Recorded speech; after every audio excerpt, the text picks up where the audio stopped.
Welcome to the Ishwarama Day celebrations at the Flushing Sai Center. It is quite appropriate, and on this day, which Swami has set aside to honor our physical and divine mother, it is quite appropriate that on this day, Sister Sohani will be our keynote speaker. She has been a motherly figure to all of us in this part of the world. She has practically served in every capacity in the Sathya Sai organization. Among these is the National Devotion Coordinator of the US Sai organization, and of course, the Regional President of the Sathya Sai Mid-Atlantic and Northeast regions, of which our center is a part.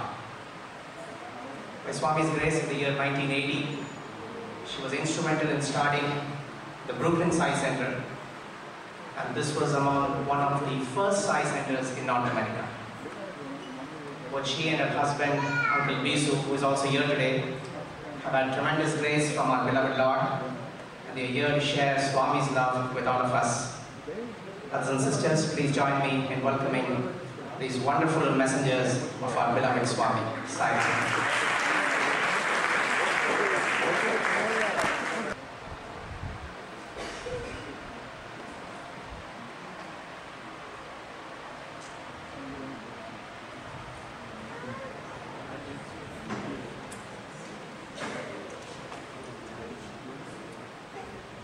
Sairam, everyone.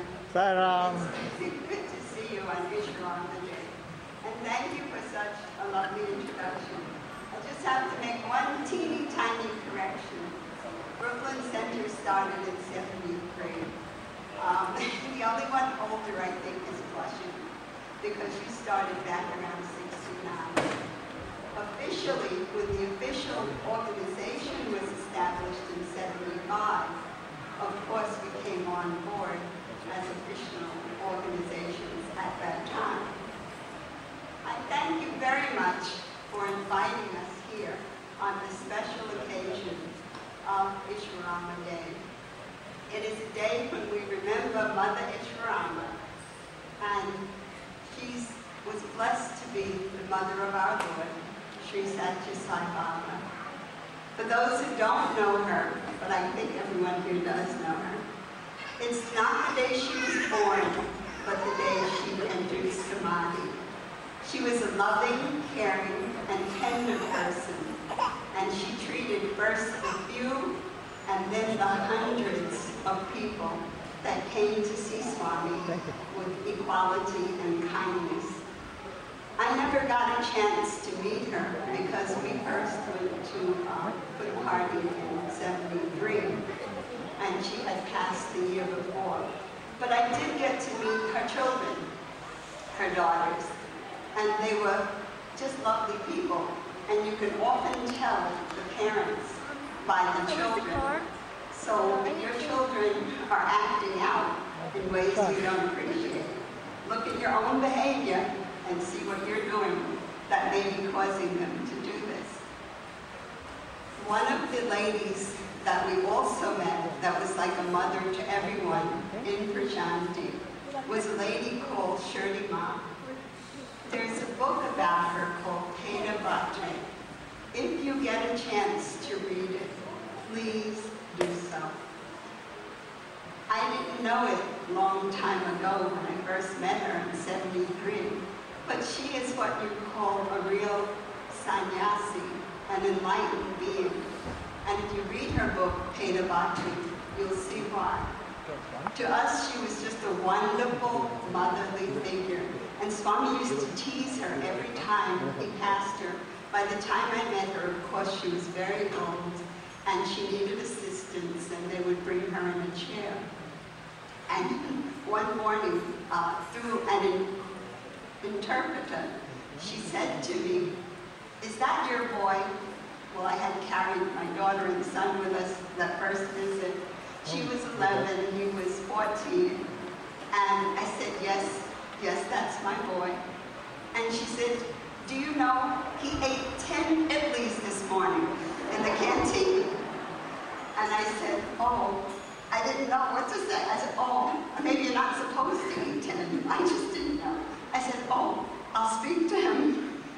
She didn't know at home he ate like 12 pancakes watermelon and things like that.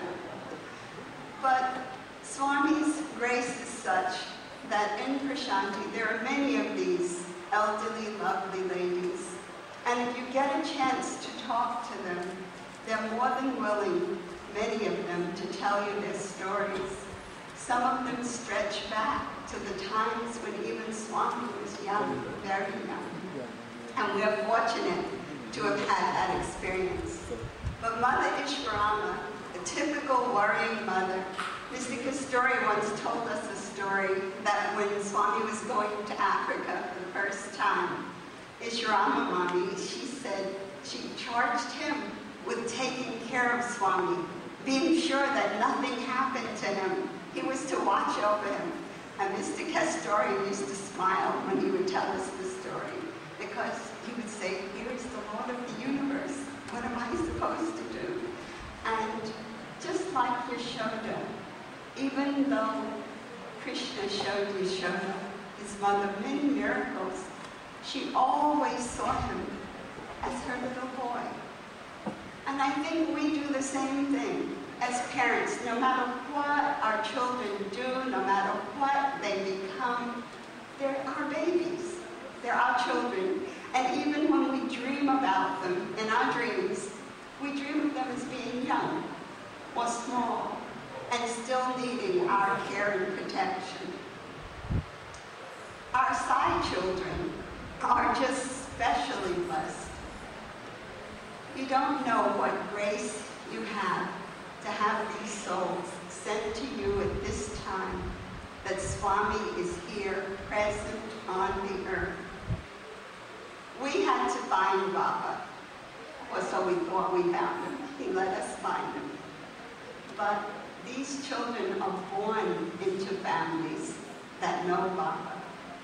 They're doubly blessed souls. And I want to compliment the parents for bringing the children to their SSE classes. Children cannot drive themselves. It means a sacrifice on your part, but it is also part of your duty as a parent. Being a parent is family sadhana, and it means you have certain duties to uphold. If you do not teach your children honesty and integrity, then the television, the movies, bad friends, will teach them dishonesty. So the first lesson is at home.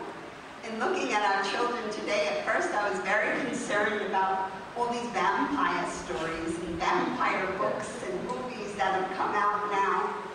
And then in thinking, as I was writing that down, I thought when I was a teenager, we used to run home from school and watch this soap opera. It was called Dark Shadows. And what was it about? A vampire family. And that was way back in the day. So evidently, those of us who are grown now are probably the ones producing the vampire films at the time. So teaching values begins at home. We all know the joke of the child who answers the phone and says, Mother says, my mommy says, she's not at home. Children learn by example. Whatever you do, the children will do. So for both the parents and the children, today's lesson is going to be the word watch. And Baba's breakout for the word watch is watch your words, watch your actions, watch your thoughts, watch your character, watch your heart. When I first went to see Baba, as I said before, the children were 11 and 14. They belonged to what now would be group 2 and 3. There were no Balvikas then. And at our very first interview in August of '73, I got the first glimpse of Swami's love for children. When he made vibhuti for all of the 3 of us sitting there in front of him, first we sat like old friends right near him. And when he made vibhuti for the 3 of them, the 3 of us, me included, he gave them vibhuti that was the most familiar taste to an American child. Peanut butter. It was peanut butter flavored with vibhuti. And the children were looking at it in their hands, and they just tasted it like that. And they said, "What is it? Powdered peanuts?" And I said, "Just eat it, please." Swami's right here. I'm right here. That's how far we were apart. And they're saying, "What is it? What is it?" But they ate it because it was peanut butter flavored. And I haven't had it since. I've had grape flavor, medicine flavor, rose flavor, but never again peanut butter flavored vibhuti. He also told us at that time, me as a mom, he said, the children belong to him. They come through you, but they don't belong to you. They belong to me.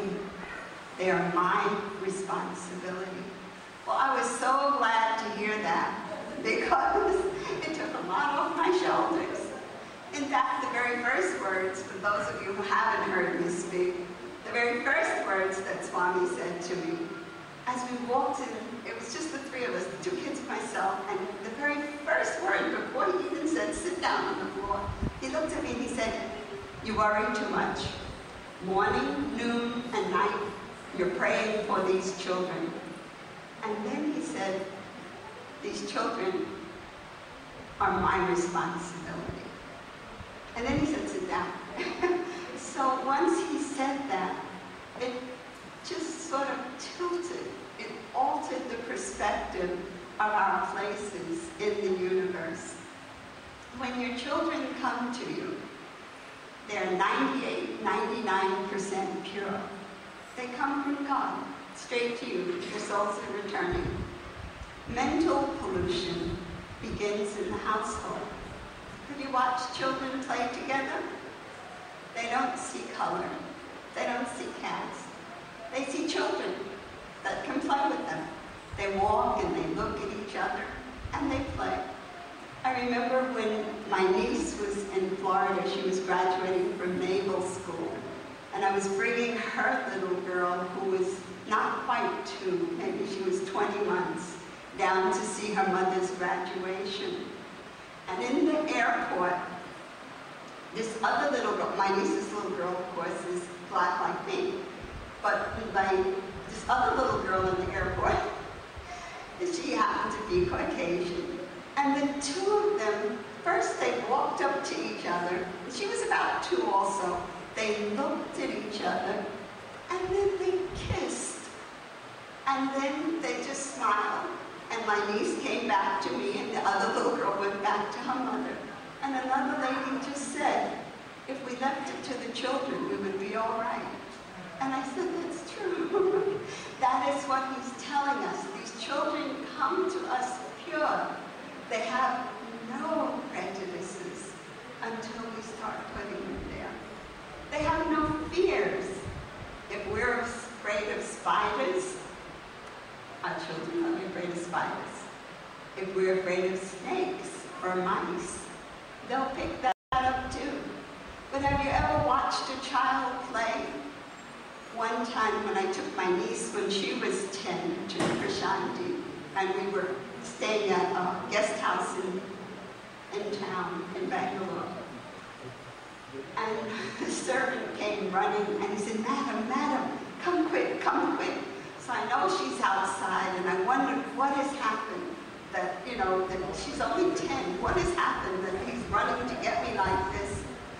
And I get to the door, and I open the door, and there's Lisa with a big cobra around her shoulders and holding it up like this and smiling. And I didn't want her to be afraid.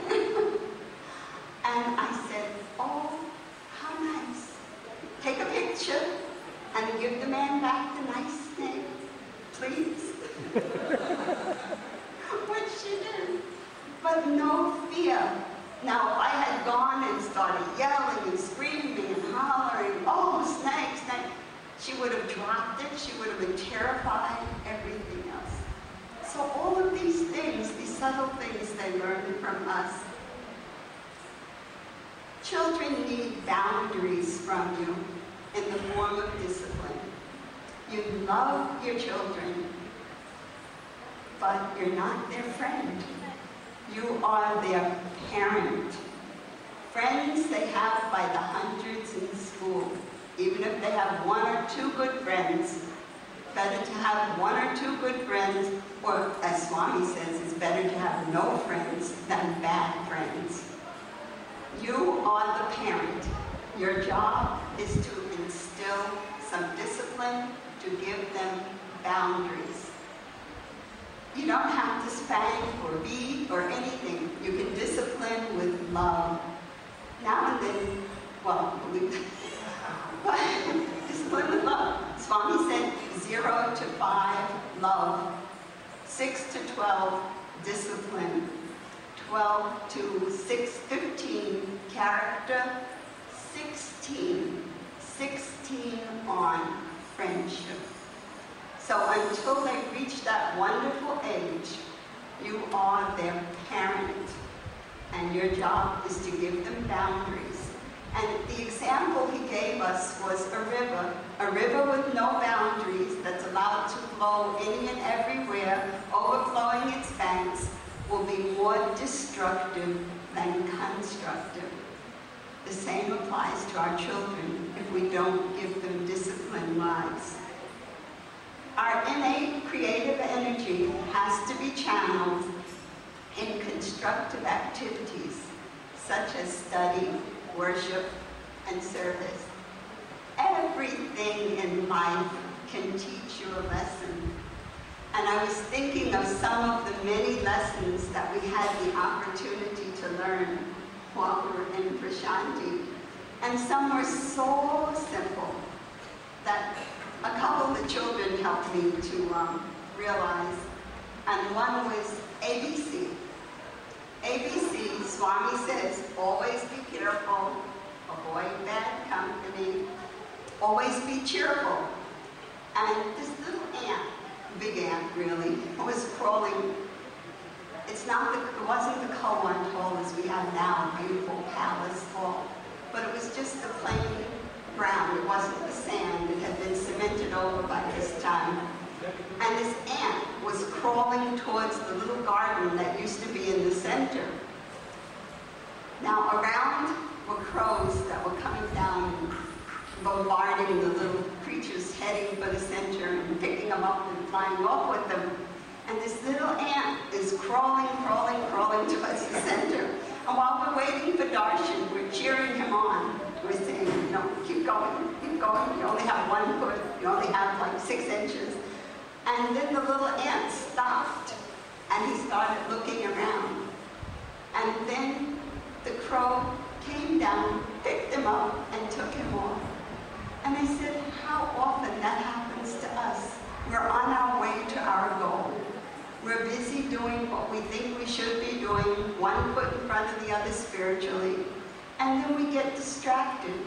We get distracted by a handsome face, pretty eyes, beautiful necklace, car, home, anything. And then suddenly we turn off the path to safety and we get caught by the crow.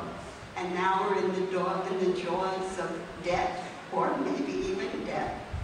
It's okay to have things. You have to have a home. You need a car in today's society. But buy something because you like it for yourself, not to impress anyone. Because the people you're trying to impress are not going to pay your bills. You have to work to pay your own way. Enjoy your life.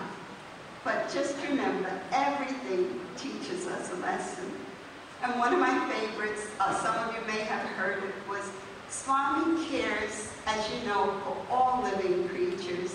And one, I believe it was either Guru Purnima or Krishna birthday, this little spider fell on the rug, the carpet, that came from, when he was in the Purnachandra, came from the Purnachandra over to the Darshan area.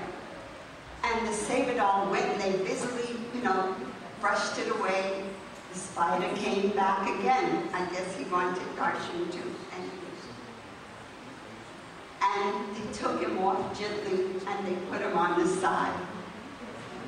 And now Swami, the music started, Swami's coming, and here comes the spider, and he sits right there. And we're going, oh no. Swami's robe is going to sweep the spider, and he's going to spider heaven. Well, it's okay.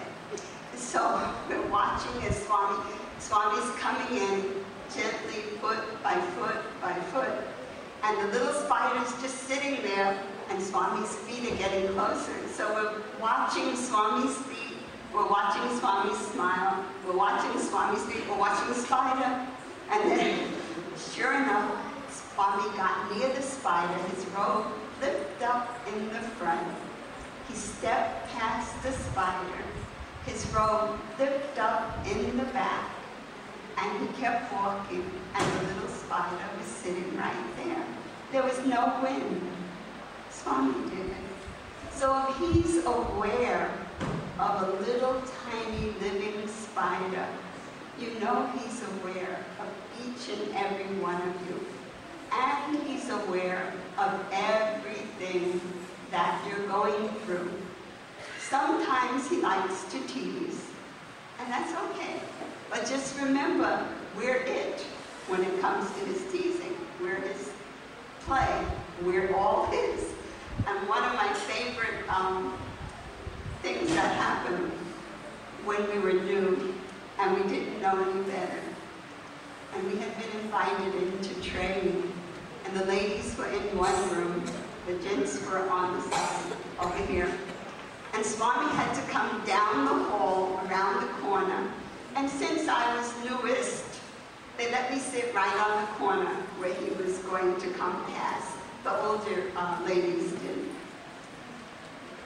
Sari is not my natural dress. Slacks and shirt are my natural dress, or office suit like that. So the sari that I had on and carefully pleated and everything ran away. And it was all over the aisle.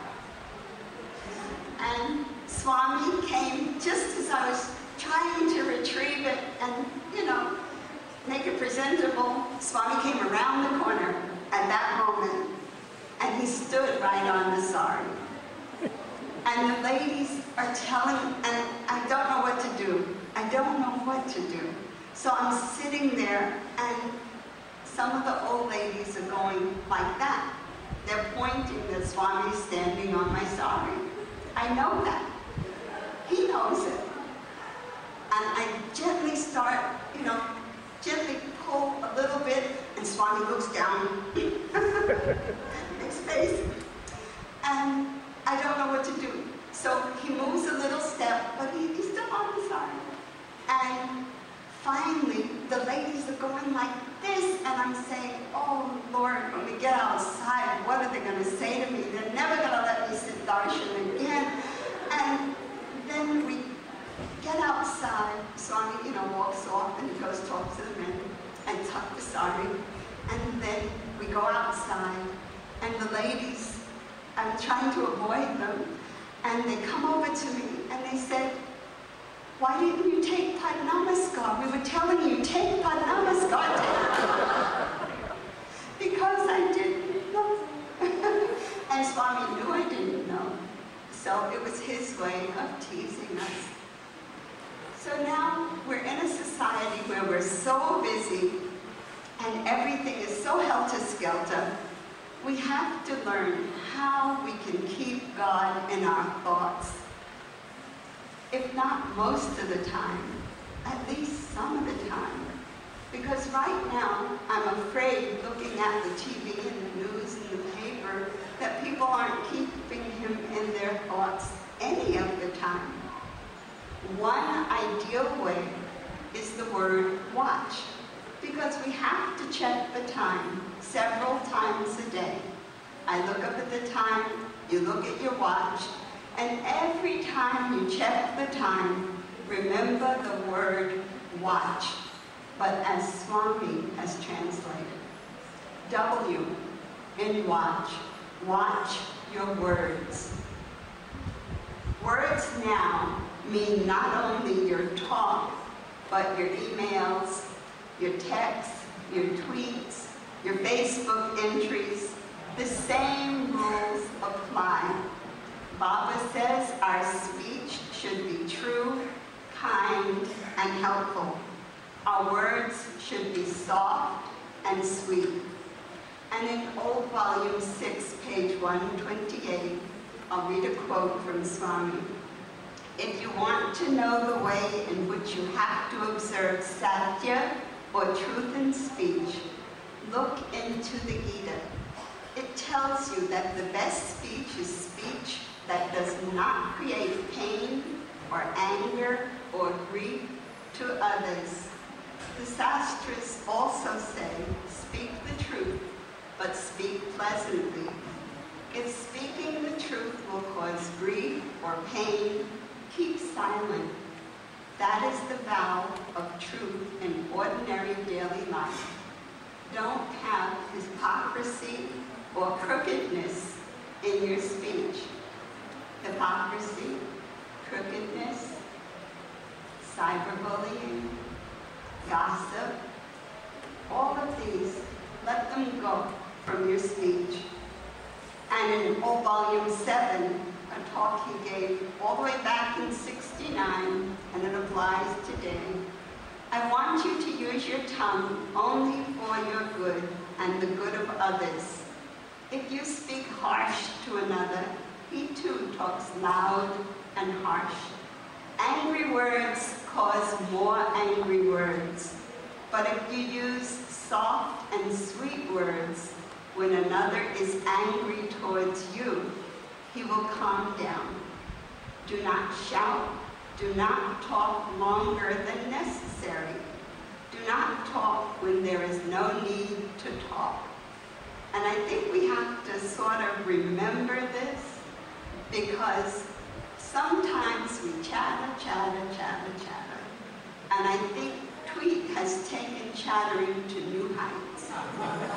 What are you doing? I'm standing on a platform. What are you doing now? I'm talking.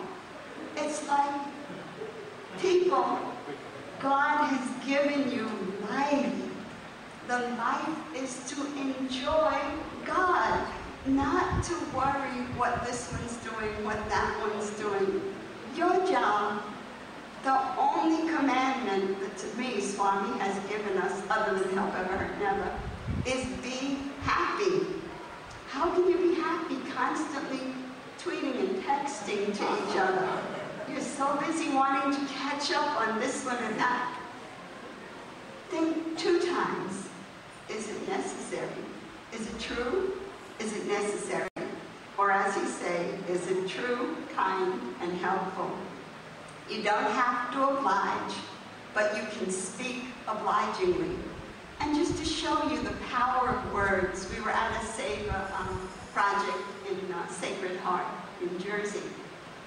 And one lady came in, and I don't know, she might have been having a bad morning, but she started yelling and cursing and yelling at volunteers and pushing at the people, and nobody wanted to deal with her that much.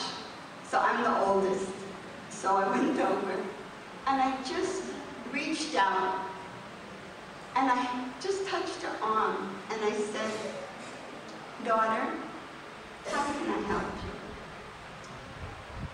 Calm. Just a whole change. First, a touch that wasn't threatening, because I'm an old lady. And second, words that weren't yelling, why don't you get in line? Why don't you watch your place? How can I help you? The same applies when we have discussions or business meetings at our centers. Not differences of opinion raised in loud voices, but offering a suggestion instead of a complaint. Seeing a different point of view. All of this comes from the power of your words. Words do not have to be flattering or lying. I said no cyberbullying. No unnecessary time-wasting chatter. Just watch your words. How do we watch our words? Just remember, Baba said whatever we speak should be true, kind, and helpful. And nowadays, oh, your homework. Before I forget, because don't forget, I'm a Dalvika's teacher from the old days. Your homework is to take one of these items and put it into action. Don't worry, I'll remind you again. So, your words should be true, kind, and helpful. And this week, if you choose to watch your words, if that's your choice for this week, I guarantee you that the best piece of juicy gossip will come your way. A friend will ask your opinion on something, like the week I decided this was my assignment, and she appeared to me in an outfit, and she says, "How do I look?" She's my age. The outfit she had on was not my daughter's age, but my granddaughter's age. What do you say? In a nice way. True, it has to be true. It has to be kind. It has to be helpful. Your hair looks pretty.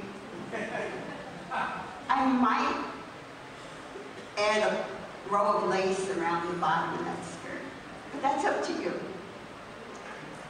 Think 2 or 3 times. So whatever you choose. Next, for the A, watch your actions. Act, don't react. Taking an action means that you keep yourself in charge of your actions. You have a choice in every situation.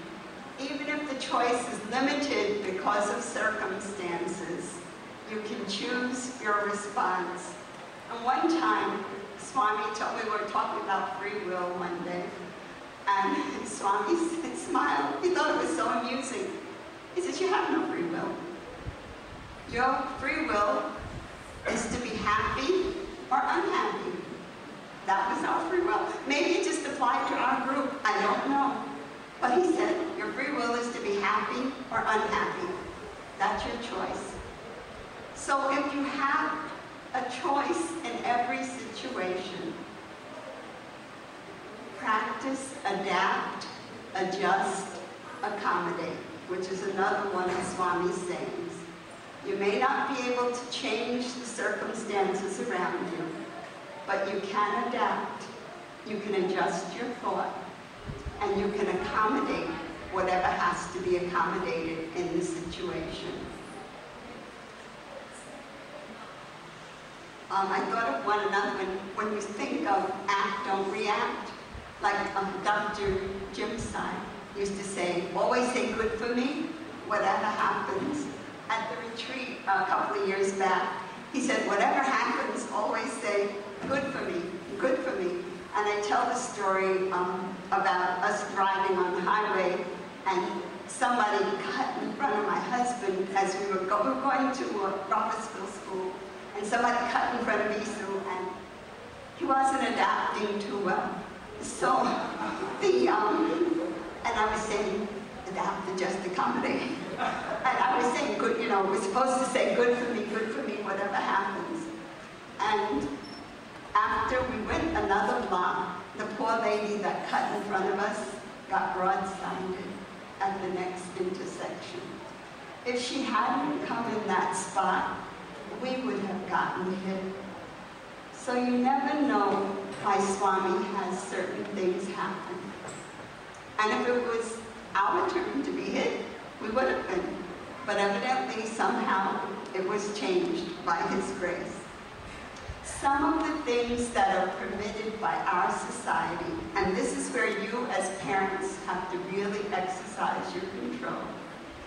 Some of the things that are permitted by our society are contrary to Swami's teachings. Here, people eat meat. That's okay. They smoke, they drink. It's okay for them.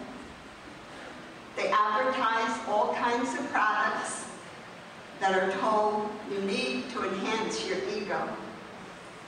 For us, As Sai family, Swami has said no alcohol, no smoking, no non-veg food. Choice is yours. And you're the parent. And you instill this into your children while they're young, so when they go outside, they'll be able to practice avoid bad company. ABC. Always be careful. Avoid bad company. Every time you're ready to act or respond, ask yourself, will this action take me closer to or away from Swami? Or God, your choice of God. Look for opportunities to engage in correct actions. There are service opportunities through your center. And if there are not, join an organization. Sometimes we can't get to Seva opportunities right now.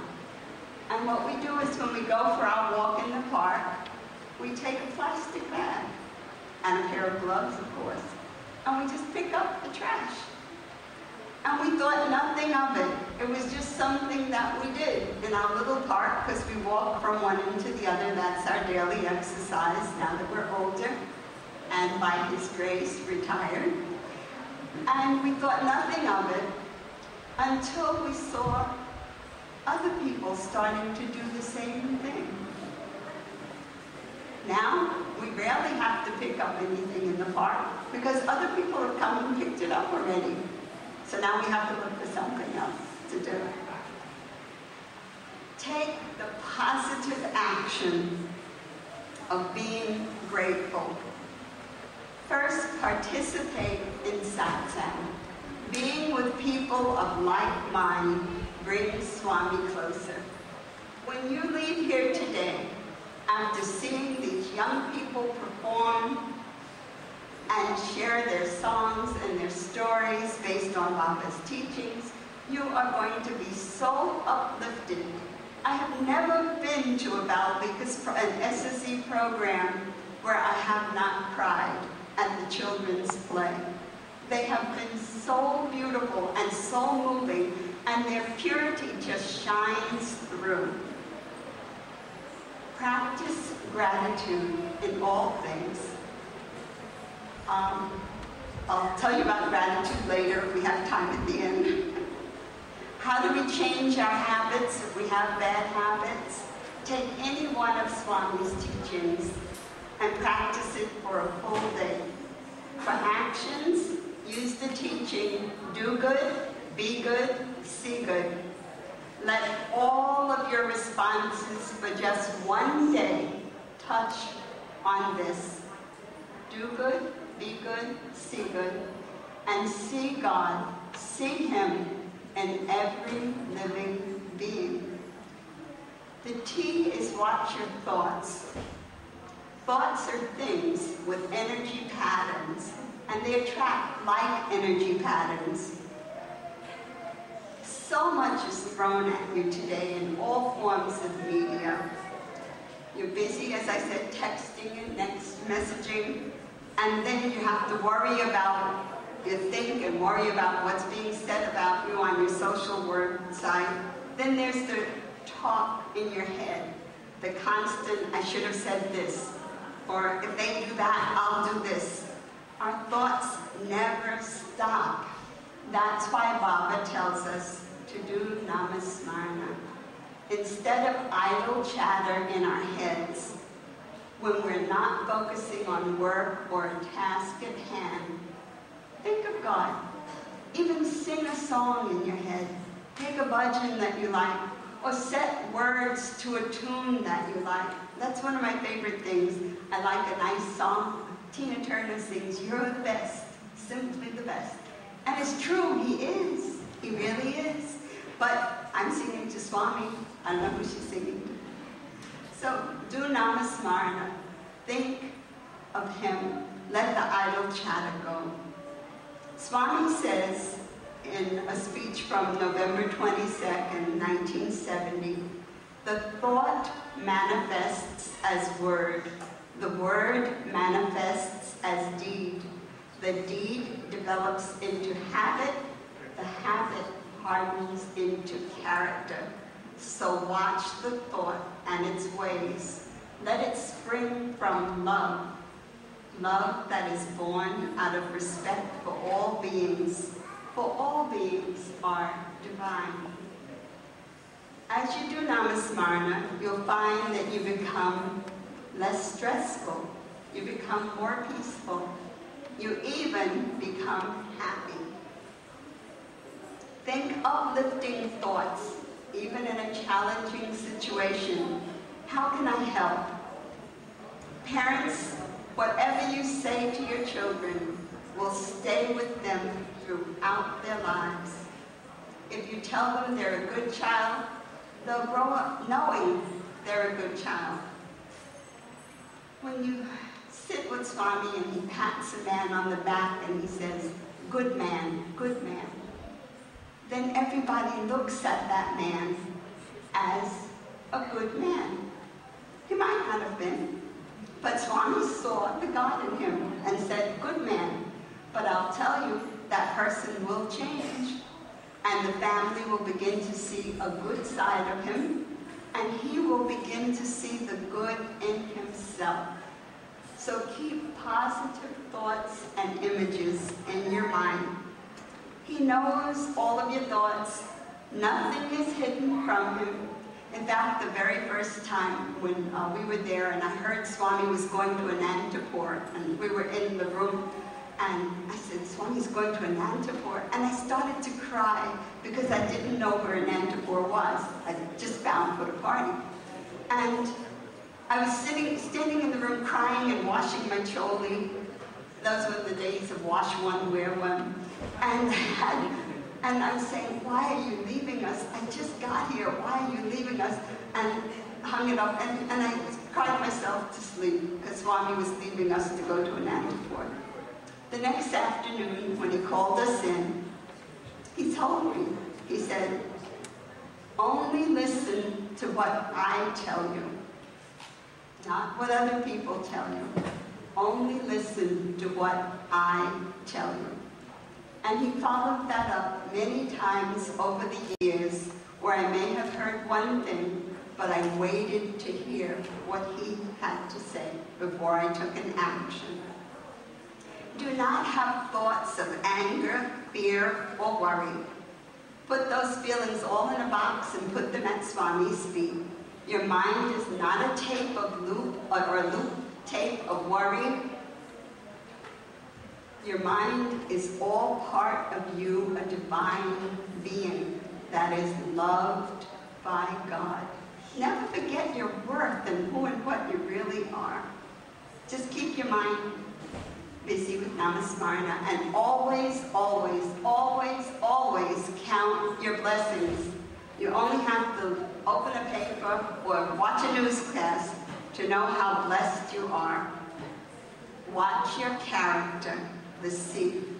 Baba says, the company one keeps determines his character, so satsang is a very important requisite for moral and spiritual advancement.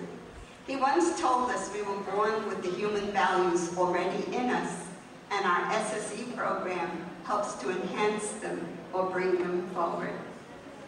Look at children. Watch them play together in innocence. They have no fear.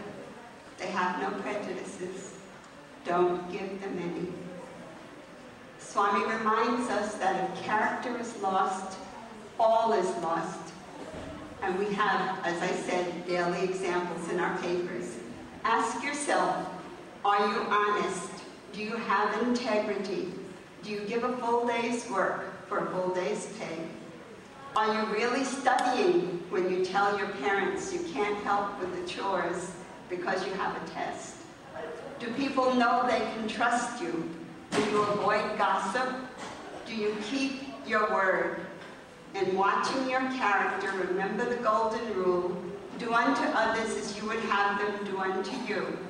Or as Swami says, help ever, hurt never.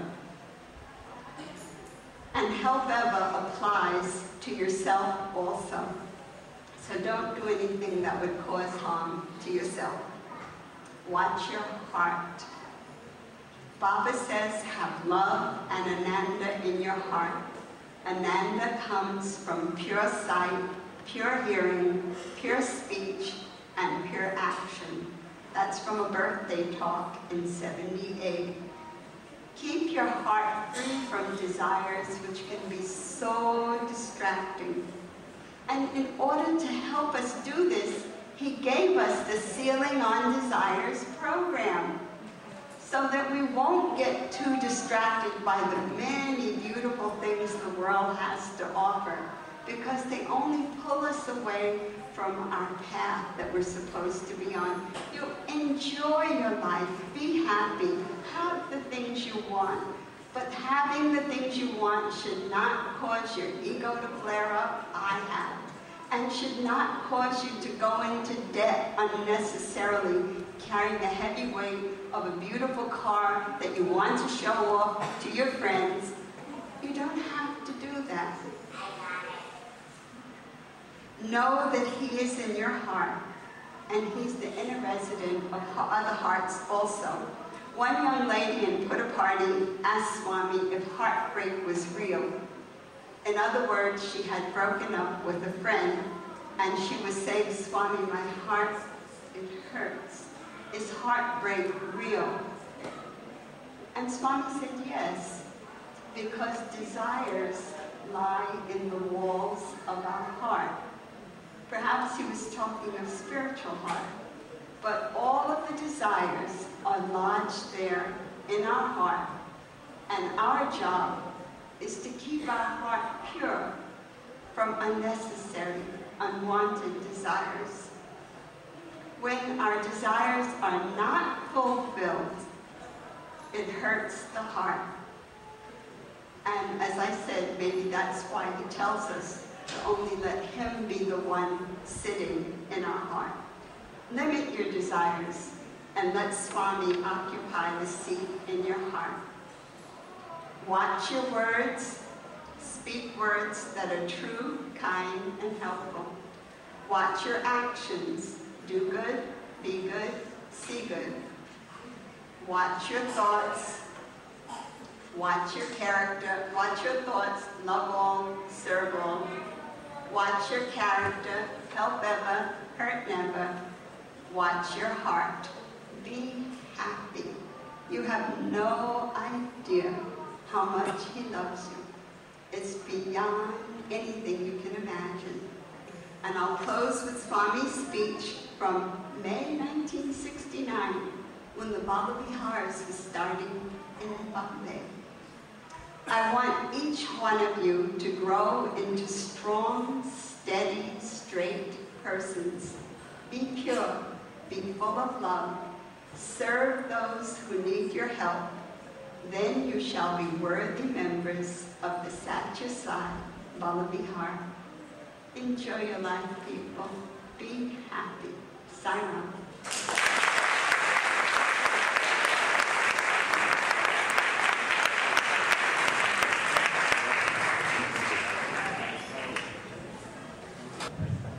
On behalf of all of us, thank you very much, Sister Anne, for being Swami's messenger of this auspicious day. Sairam.